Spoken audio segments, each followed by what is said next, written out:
What is up? Episode 186 of the Chasing Points podcast. It's Tuesday, September 30th. Thank you so much for listening.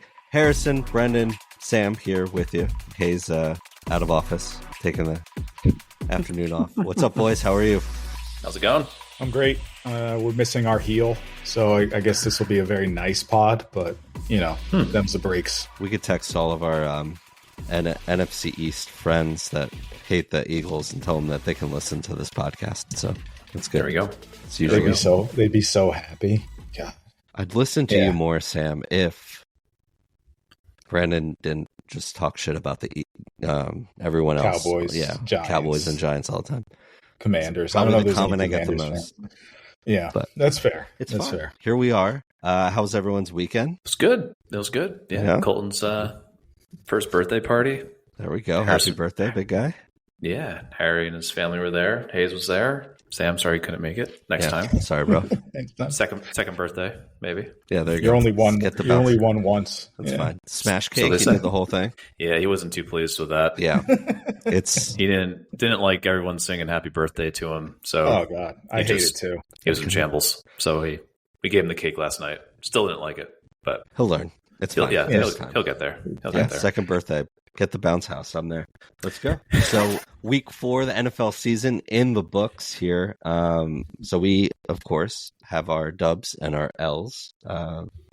Brennan, we'll start with you. Anything eventful happen at MetLife Stadium? Not to my knowledge. But yeah, it's my dub of the week. I was going to be the bouncy house was going to be the dub of the week. That was a lifesaver this weekend.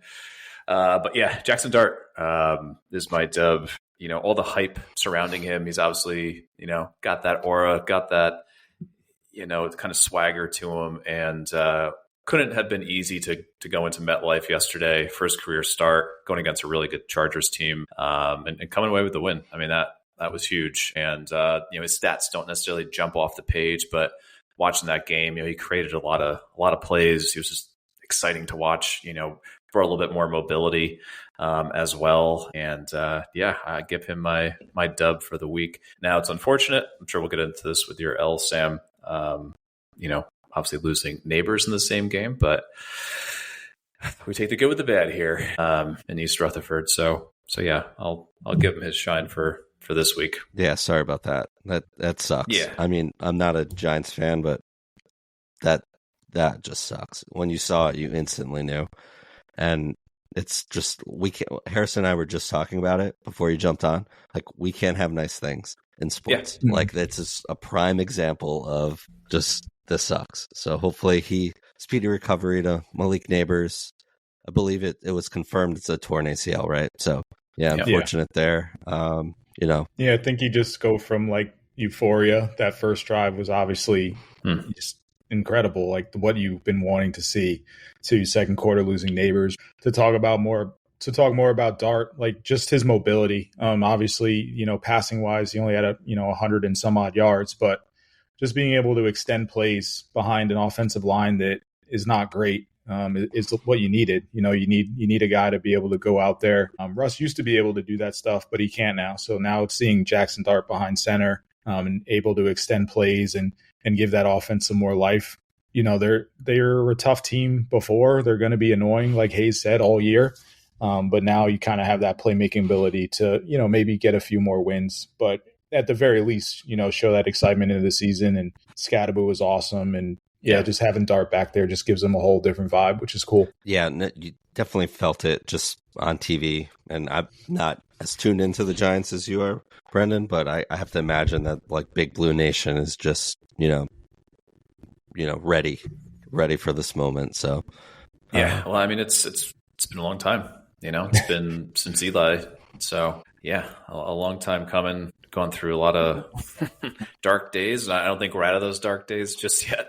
But at least there's something we can root for and cheer about here. But yeah, I liked what I saw in the first game. I'm not expecting him to go out there and win every game or throw for 4 TDs a game or anything like that. But just to have something entertaining, incremental progression, right? Hopefully, Neighbors exactly. Just not having Neighbors doesn't stunt him too much and get his feet wet here. It's fun to not be cheering for anything in the sense of expectations, right? I know you know that feeling because I know it pretty well. But hopefully that everyone can just get better. But yeah, no, you like the foundation of what you have, and I didn't pick them as my L, but the Chargers were going to be my L, and that you saw the pass rush for the Giants and just how devastating it can be, and offensive line troubles for the Chargers already. And then I don't know what the deal with Joe Alt is, but he's a big guy. Hopefully he's all right, but that's even worse. They said a couple weeks for him. Is it? Yeah, so it was an ankle. So, yeah. They said a couple weeks, but you could obviously see how important he was to that offensive line when he went out, because the Giants were just getting pressure left and right. I think they had like 20 plus pressures on Herbert. Herbert has been great this season so far, but any quarterback facing that amount of pressure is just not going to look good. Yeah. Giants recorded a pass rush win rate of 68% yesterday. Highest pass rush win rate in a game since the metric was introduced in 2017. So, yeah.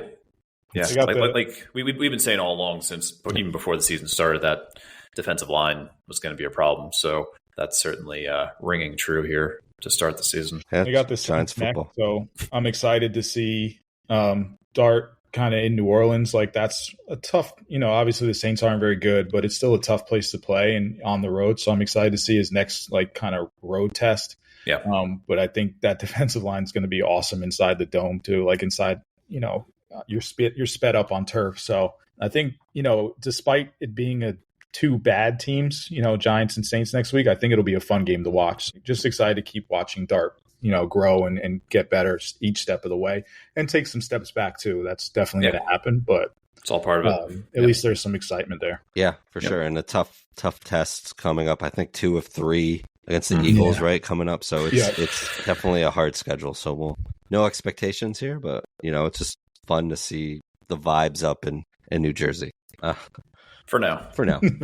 Harry, we got the speaking of turnaround at the quarterback position, Mike Penix looked pretty good yesterday. You have the Falcons as your definitely. I got to give him my dub this week. I gave him my L last week, losing 30-0 to the Panthers. I was about ready to write them off. Like, that's just a unacceptable loss from their end. I was wary of them being able to bounce back, but they sure did yesterday.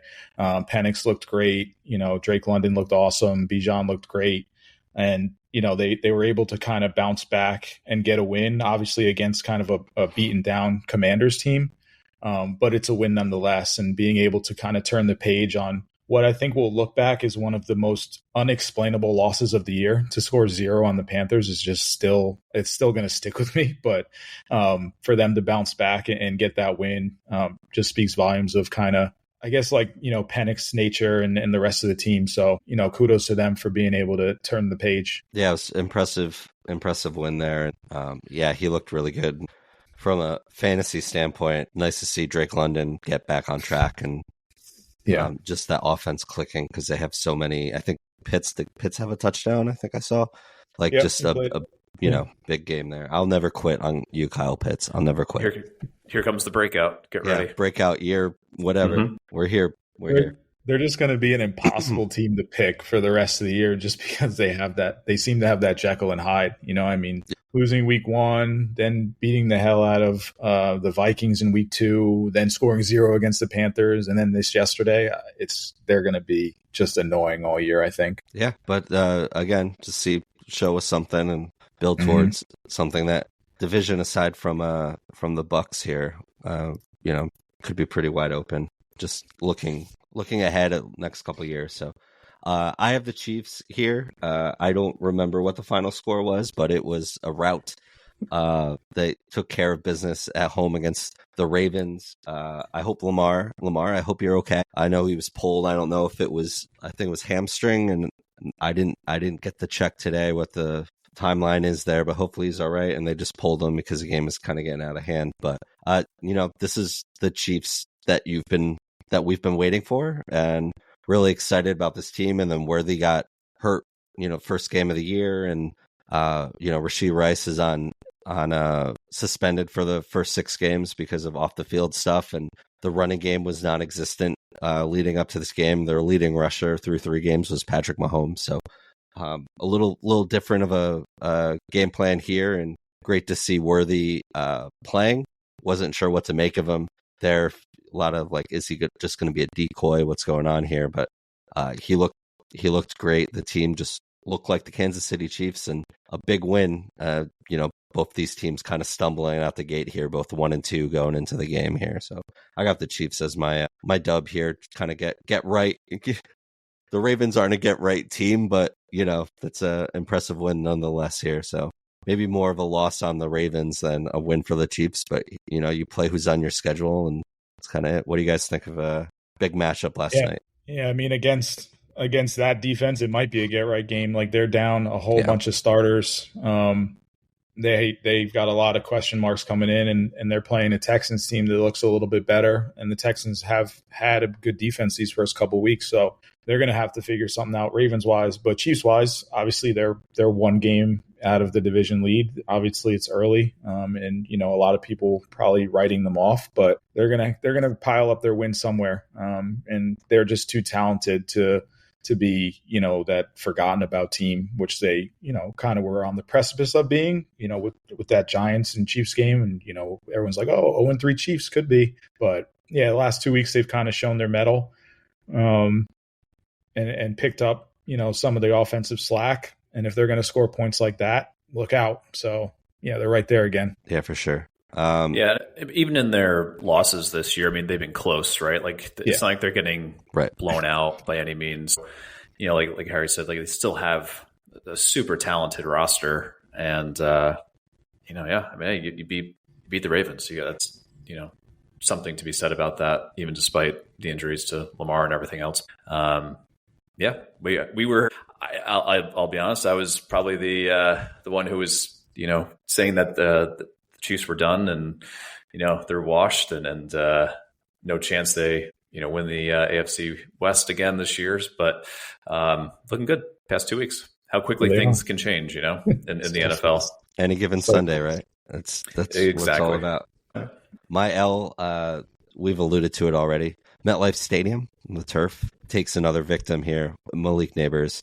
Again, it was going to be the Chiefs or the Chargers here, but man. Look, players get hurt all the time on neutral fields, on fields itself, but something's got to be looked at here. It just seems, I mean, the question's going to come up anytime anyone gets hurt from now on, but it's been brutal. And so literally like every year for the past few years now, or since MetLife, was built, that you get a serious injury to a prominent player and a star player. And I know they've made some adjustments to the turf, I believe, but it just continues to rear its ugly head. And I understand teams are going away from the natural grass and everything due to the cost and upkeep, I'm sure, but I don't know. It's just something about watching a football game on natural turf, natural grass is just so appealing to me. I don't know about you guys, or if I sound like an old man, but it's the same for me. Yeah. Just real turf. I wish more teams would go back to that. Yeah, MetLife certainly has, the track record. It's not just like old man yells at cloud. But I agree, like, this is, a multi-billion-dollar industry. I hear the complaints about keeping grass alive in the Northeast and yada, yada, yada. But, soccer and football teams do it across the pond. That's what they play on. They play on natural grass, and natural grass just lends itself to less injuries like that. It's just facts. Like those are bared out. Like those are statistics, and those are actual numbers. So to kind of use the excuse of like it costs too much or if it's not possible in New York to have natural grass, I just think is a nonsense kind of argument, and definitely something if the owners and whatever truly cared about their players and the player safety, they would make a change. But it's just unfortunate. Yeah, it's the NFL. They, are we worried about the price of maintaining your field? Like, figure it out. Yeah. And are the World Cup using going to bring actual grass in? Like, what's going on there? Yeah, they're gonna change the whole thing. Yeah, there you go. And because it's too much. It's you're making too much money to have these type of risks. Like the players won't play on it. Like they just it's just not acceptable, and that's why they're switching it for the World Cup. So it's like, get it together, NFL. Yeah, for sure. And you got guys like Odell Beckham pleading with the NFL. I just saw that too. Yeah, real grass. So there you go. Yep. Speaking of annoying things like fields, Harrison, you have another thing that annoys the hell out of sports fans? Yeah, ties. my L's going to ties. Yeah, we gotta. I guess. Yeah, my L is going to ties. We can't have a tie here. So, yeah, why? Why do we still have this? I mean, I would prefer college football's kind of system of overtime. Is it perfect? No. Does it result in a tie? No. Like ties, I just don't get why we're still doing this. Even, George Pickens in the interview last night, he's like, I didn't even know the game could end in a tie, which he probably should know that, but it still seems kind of stupid that we, spend however many minutes playing a game and then you add on 10 minutes more and then you're just like, no, there's no winner here. We're just gonna split it down the middle. Just gonna split it down the middle. Like, why even do the extra 10 minutes at that point? So I'll leave it to brains bigger than mine to figure out a way not to have ties. But ties are brutal. Can't have them. I'm out on ties. Should have Brandon Aubrey and McManus out there doing like field goal, sudden death or something. Yeah, ties suck.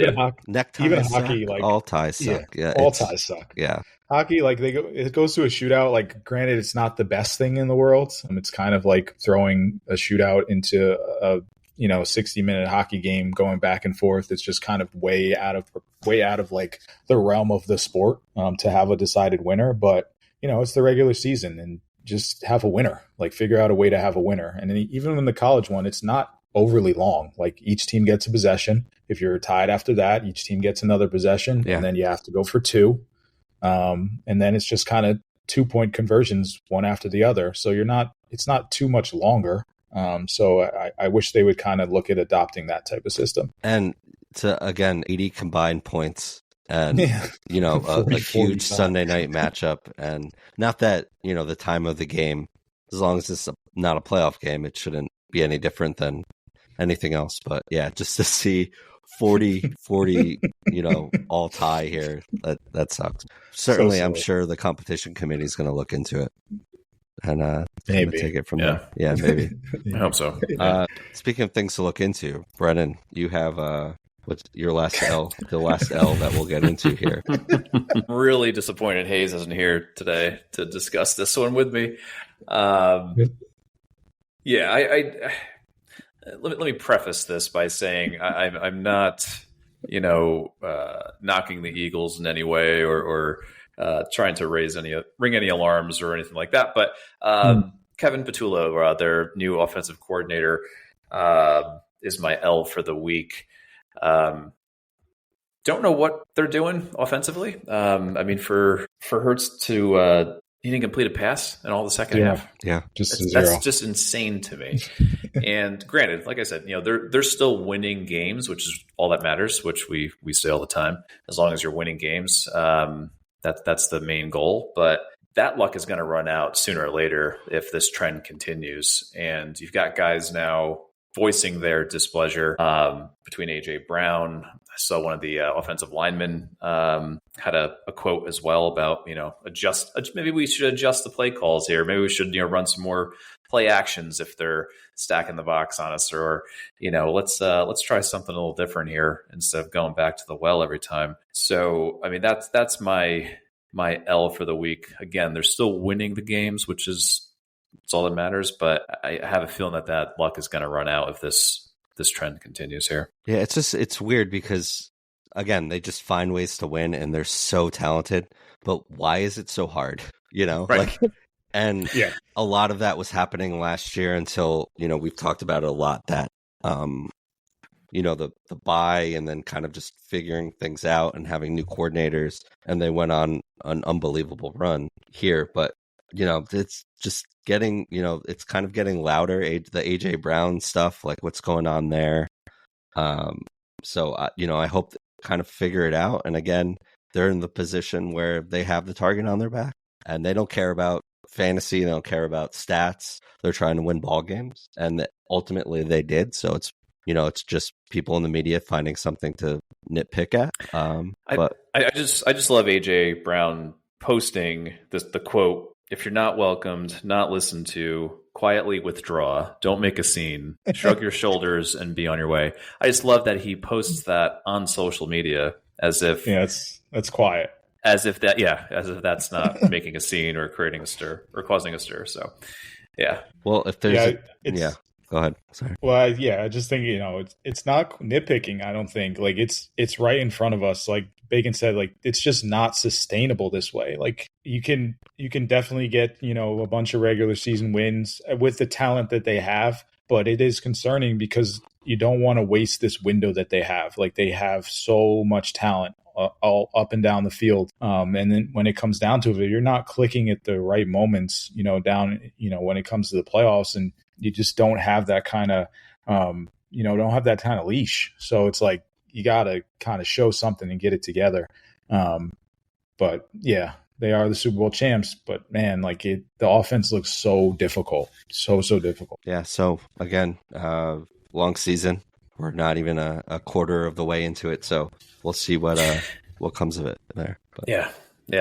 I'm just looking at some stats here for Hurts. He's in 3 of the 4 games this year. He's thrown for 152 yards or less, which is just insane in today's game. And it's not like Saquon is. I was just going to say that. Not that Saquon's doing anything. Yeah. Right. So they're still 4-0 somehow.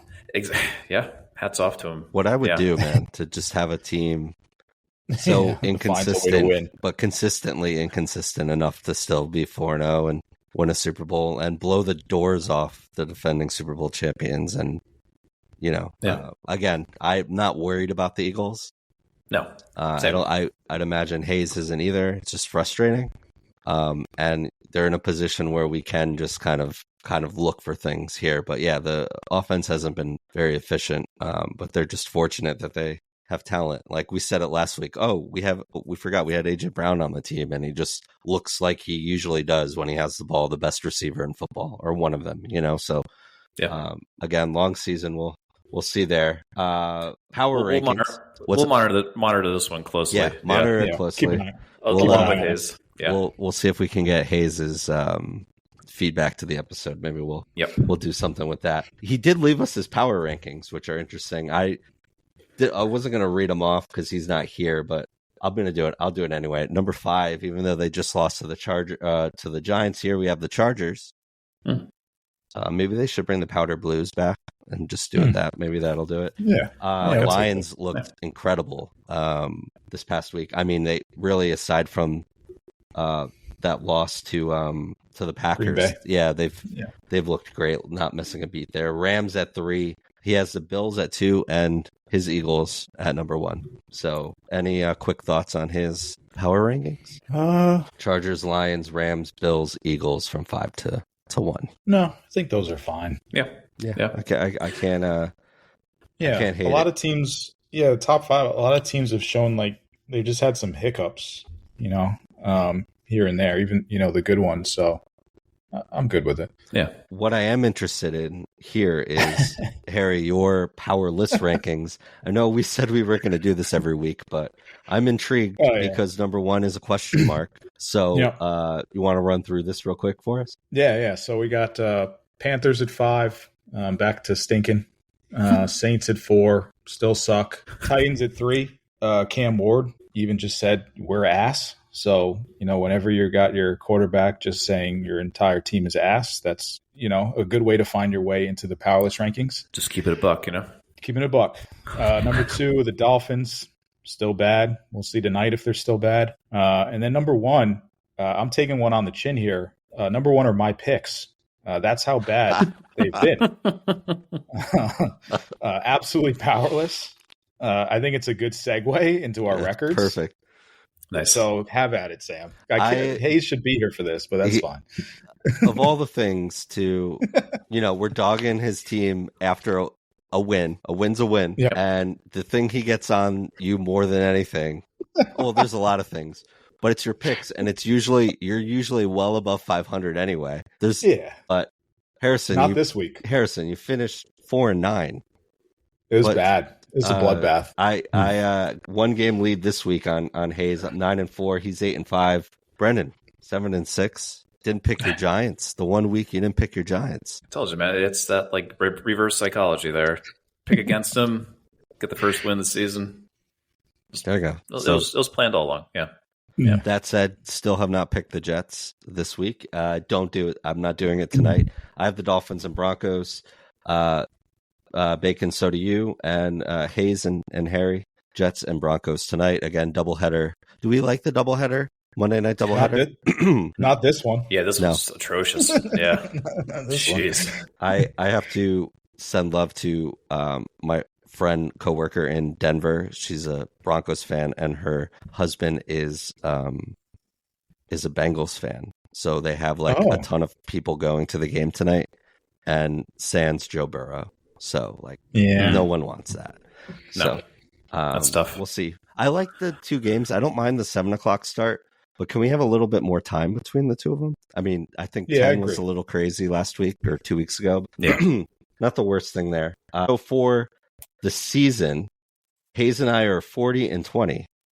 All right. So Brendan, 39-21, and Harry's still respectable here, 33-27. Good thing you're not allowed to bet because probably losing some money here. But here we are. It's probably good. You're still above 500. If that's the bar. If that's the bar. I mean, for you maybe, but again, the season is young. Week 5 picks. I'm just getting more confused, though. That's the problem. We say the season is young, but each week now I'm just doubting myself. The last few years, you wait till around 2/3 of the season to start just being the contrarian and trying to make up ground. I feel like you started too early this year. I think so. I think so. You got to be more like George Costanza, like whatever your initial impulse is, do the exact opposite. Wise That's words. Fair. Because I look at this sheet and I'm just like, I start writing, and then it's like, oh, I didn't really think about that at all. Yep. So let's run that back. Good advice.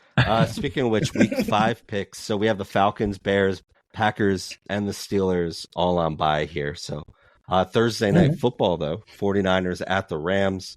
All of us except for Brendan have the Rams here. Brendan, you have the Niners. I'll just run through these and then we can jump at anything you guys want to talk about here. London, the first London game of the year. I think we made a mistake, and last week we said the Ireland game was in London, but first game in Ireland. That was pretty cool, I guess, if you knew it was happening.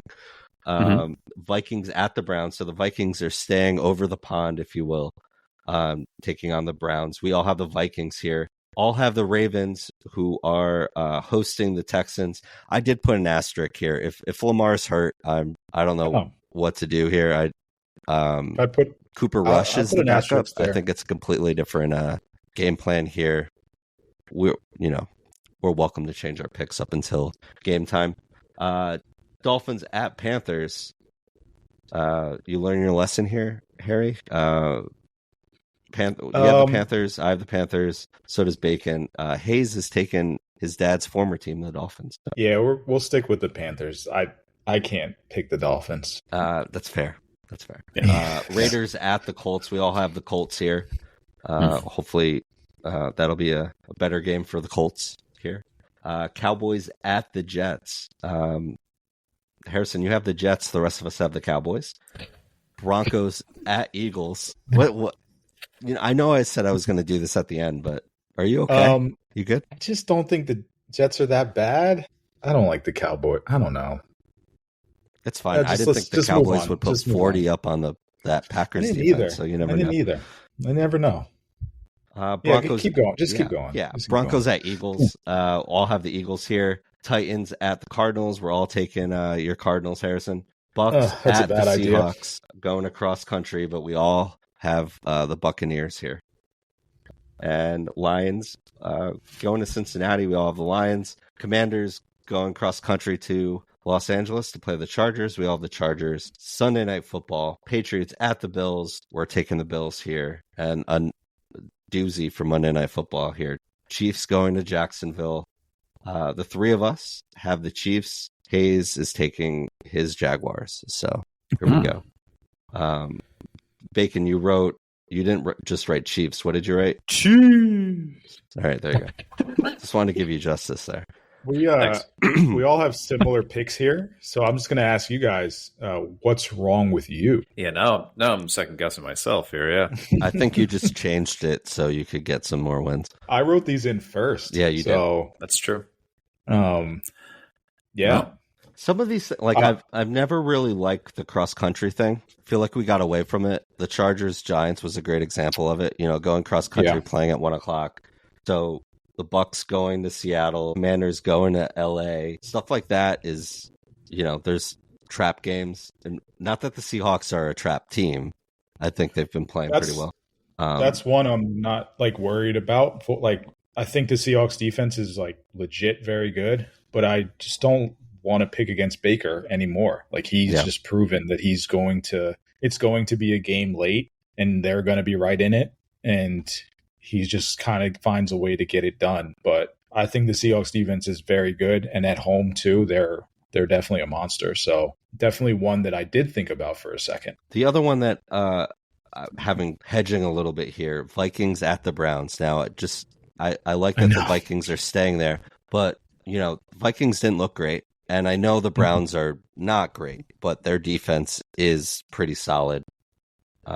Again, they're the Browns. I'm just saying I would not be surprised if the Vikings just kind of don't get it done this week. But I agree with you there. I think Judkins has looked great for the Browns. Flacco has looked not great, but if it's a close game, I don't know. Wentz didn't look good last week either, so definitely gives me pause. But hard to pick the Browns.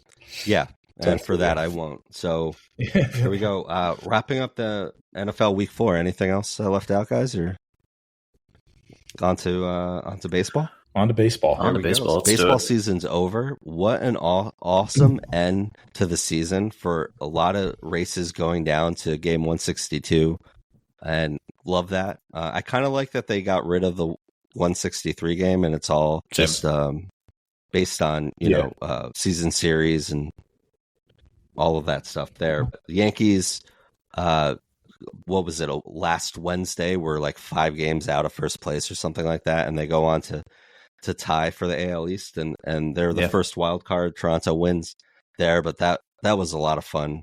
As Yankee fans, I know we had a blast the last few weeks of just this kind of turnaround where the wheels look like they fell off in July and August, and just been mounting a comeback since then. So it's been great to see there. Let's see here. The Guardians took care of the Central, and a historic drop in fall from grace here for the Tigers, even though they still make the playoffs. They had a huge game, a huge lead at one point, right? We said it last week, 14 something games there. The Reds knocked the Mets out of the playoffs there, which I can't say I'm not happy about there. I love it. But any of these races going down to the wire here, anything stand out or anything you want to talk about? I think it's the Guardians. Yeah, has to be the Guardians.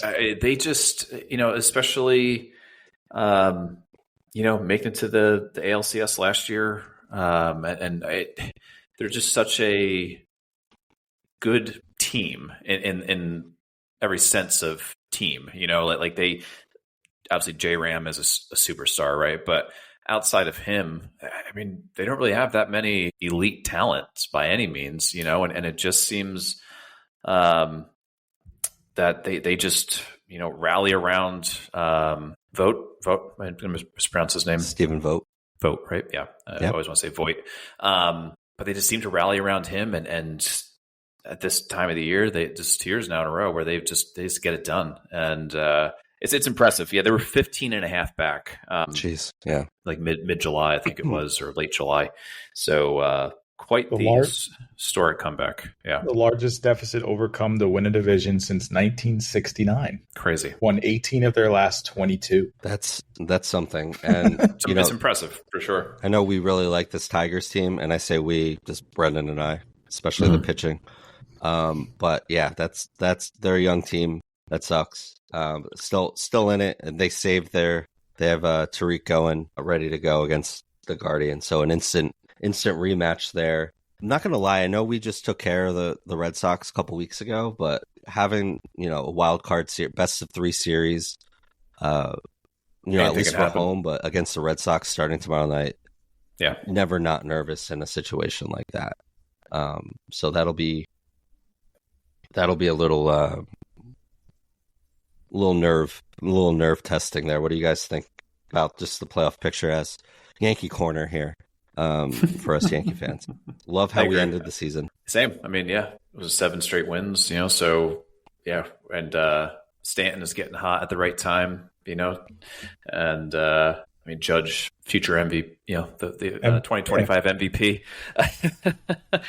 soon to be announced, hopefully. But, he's been hot down the stretch as well. So I think the team is starting to click at the right time. But to your point, Sam, I always worry about Boston, especially Crochet going game 1. He's kind of had our number this year. So, yeah, I don't think it's a slam dunk that we're going to, advance past Boston by any means. So it should be a hell of a series, though, and it should be exciting to watch. Yeah. Maybe revitalize that, Red Sox-Yankees rivalry. Yeah, a bit of a lull over the last few years, especially Red Sox haven't made the playoffs in a few years, but have always played, just with Cora back there, always just been playing tough, playing everyone tough. Yeah, Crochet could win the Cy Young. I wouldn't bat an eye there. I think probably Scooble's the leader in the clubhouse, but if you told me Garrett Crochet wins the Cy Young in the AL, I'd be like, awesome. He's a stud, and I'm glad he's out of Chicago. I saw this from our friends at BetMGM that Stanton on a 162 game pace. These are his postseason numbers. 162 games, 71 homers, 158 RBIs, 265, 331 OBP, 662 slugging. So over 1,000 OPS, 71 home runs, and 158 RBIs. If you extrapolate that over 162 games, so his bats come alive. He's looked healthy, and love that. And again, I love how Judge ended the season here. Big thing to call out is, the Mets knocked out by the Marlins in that series over the weekend, and the Reds take that last spot there. Steve Cohen, I liked his apology almost. It was we have to do better. We're gonna dig in and see what happens here. And then I thought it was a little weird to just be announced so early, but Pete Alonso already opts out, which I guess wasn't a surprise. But could we wait till the body's cold? But maybe not. I don't know. Did he even leave the clubhouse where he I think he's probably still on the field for the post game interview. Is he a Boris guy? Was Boris just there? I think he's a Boris guy. Yeah, I think he's a Boris guy. Was this before or after the Marlins took their photo on the I heard about field? that. I didn't see it. Yeah. They just decided to take a team photo. Yeah, were they in Miami? Where were they? I think so. That's hilarious. Hold on. Yeah. Check that. That's great. Were they? But man. Yeah, it was in Miami. He didn't even wait a second. He's like, I'm out of here, guys. It's not for me. I know I sent this to you guys in the group chat last night, but could this be? I know it seems petty and everything, but could the Yanks kind of like a payback, like an eye for an eye, almost like, what, Mets, you signed Soto away from us. We're going to try to sign Polar Bear away from you. I wouldn't hate it. I wouldn't hate it. I'm fine with Ben Rice as our first baseman. I'd imagine Goldschmidt. I mean, he's on a 1-year deal. If he doesn't retire and he wanted to come back, I'd be all for that. But I'm fine with Ben Rice if he's not going to be our catcher. And I'm sure Alonso's defense is probably not great. Maybe that'll hurt him in free agent. I'd be really interested to see what the deal looks like for him and where he ends up going. I wouldn't hate it either. I don't really know if we need Pete Alonso, but hopefully we can get Belly back and continue to add around the margins there. But I guess I wouldn't hate Alonso on the Yankees. I take it. I like being petty. Yeah, well, I'm all about being petty. Yeah, it's just. I mean, between them missing the playoffs, and then just really rubbing their nose in it by signing away their homegrown, all-time home run leader, franchise home run leader there. So that'd be nice. It's just, we play that big brother role again. We said Manaea was hurt going into the season, and I know we said it going into the season, like Clay Holmes is your number one starter. But it's great that you spend money, but you spend money on like Frankie Montas, who, aside from have now needing Tommy John, like they said he's permanently going into the bullpen. So like that was a really expensive reliever. But yeah, it's just they kind of like spending money. They just usually don't. For as analytically like talented as that team is in their front office, like pitching's kind of been up and down. They've had some like Griffin Canning, they turned him around for a little bit this year before he got hurt. But yeah, be interested to see. They just started calling up all of their young pitchers and throwing stuff against the wall to see if it works. So I mean, I really like their farm system. Brendan, I know you do too. I think Tong and Sprout and McLean are going to be fine. Big leaguers, but just be really interesting to see how they attack this offseason after literally spending $1 billion last offseason. So yeah, it was interesting to see them, make that flurry of moves at the deadline, but not acquire a single starter. It's almost as if they said, you know what, we're not going to get a starter, or our starters aren't good enough, so we're just going to load up on bullpen arms and try and shorten the game, which. Cool. I mean, that's what the playoffs have turned into. So that's a tactic, I guess. But I still feel you need that ace, and then maybe a 2 or even like a 1B, right? I mean, you need those dominant starters to go deep in the playoffs. And I think that was their Achilles heel down the stretch. Like I said, they were just it seemed like every other day they're calling up one of their young arms from the farm and just hoping that they succeed and that they stick. And that's a tough spot to bring in, a 20, 21-year-old kid to make his MLB debut while you're in the midst of a playoff chase here, and run. So yeah, good for them. I'm not, Okay. Yeah. I'm happy for it. For them. Very good. We'll see Zach Gallen, Dylan Cease, Ranger Suarez. I think they're all free agents. That'll be interesting to see if any of them. I'm sure Steve Cohen's going to go nuts this offseason. Spend that money. Hey, he's got it.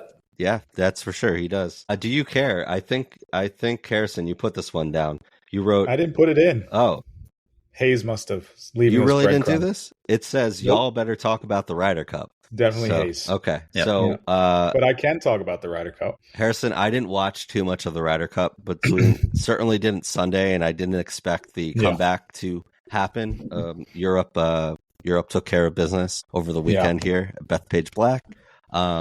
But a synopsis of the Ryder Cup. Lay it on. Pretty bad. Other than yesterday. Yesterday was pretty cool with the comeback, but overall, Europe kicked our ass pretty good. Basically a historic lead after 2 days. Friday was not good, and then Saturday got worse. So they went up big heading into the weekend. The fan behavior is the big story out of it. It was terrible. Obviously, they were kind of unhinged going after Rory and Shane and John Rahm, and that kind of led headlines throughout the weekend. So that's unfortunate that it's not kind of the play on the course that was the headline, but more so what's going on off it. So that was embarrassing. The course itself, they made Bethpage, like a muni. They cut down all the rough. It's not the course that, regular people play every single day and the course you've seen in majors. So that was unfortunate as well. But the last day was pretty awesome. I mean, Europe only won one match. They tied a few to get them over that points threshold to win. But the comeback the Americans made all throughout Sunday was cool. And it was fun to watch that for the couple of hours, knowing that eventually Europe was going to get a half point here and a half point there and eventually win. But to have it hang in the balance for a little bit was fun to watch. So that definitely made it a little bit better for America it's every 2 years now. So now, you have something to hang your hat on a little bit, but after the first 2 days, it was really bleak and kind of just a light on how Europe looks at this competition, and the Americans kind of don't look at it the same way. So yeah, we'll see where they go from here. And next 2 years from now, it's in Italy? No, Adair Manor, which is somewhere in England, I think. I could be completely wrong, but Yeah, we need we'll a have more stat boy discourse of to that. research that for us. I know it's in Adair Manor. I can't remember exactly the country that's in, but Yeah. Overall, bad weekend for the Americans, just on the course and off of it for how our fans behaved. But we'll see. Yeah, see the fallout from that. The FU Rory chants going all weekend were crazy something. But that's the most ridiculous. Hold on, the most ridiculous one. So they had like an MC trying to like hype up the crowd in the morning. Is this the Waste Management Open? What are we doing here? Yeah, this is what they do at Ryder Cups now. So they start chants. So the PGA of America's hired MC is like trying to hype up the crowd. And the crowd's like booing her. And then they start an F you Rory chant. And then she gets on the mic and just yells F you Rory. And she has to like apologize and step down from her position. So it was a disgrace. It was disgraceful. Wow. Yeah. Just that's a whole team effort here. Yeah. That's sad. Yeah. Here we are. We've turned it. It was bad. It's America. It was bad. It's damn Americans. We definitely fit that, stereotype this weekend. That's for sure. When are we getting on the course, guys? I'm staring at my golf clubs right now. Like, what are we doing? We still got some good weather left, so we got to figure this out. I love fall. Fall golf was great. Get Hayes out there. Oh, he'd be a treat on the golf course. Hayes out there too. Yeah, 100%. Does he have clubs? He can. I'm sure between all of us, he can use old clubs. I think he can figure it out. Yeah, we got clubs. We need to do that and just hire a videographer. That'd be great. God. Sorry. No, can't use mine either. Actually, what's that? All I need is. I said he's not using our clubs. Yeah, no, sorry. Smash a driver through the window. Yeah. Sorry, Hayes. Prove us wrong. Yeah. I guess. Yeah. Last news: Super Bowl 60 in Santa Clara in February announced. The NFL announced last night that Bad Bunny will be headlining the Apple Music Super Bowl halftime show. Not Taylor Swift. I told my wife minutes before it happened that it wasn't going to be Taylor Swift, and she didn't believe me. Uh-huh. So then we had to watch a Toyota halftime show and see that it wasn't Taylor Swift. So.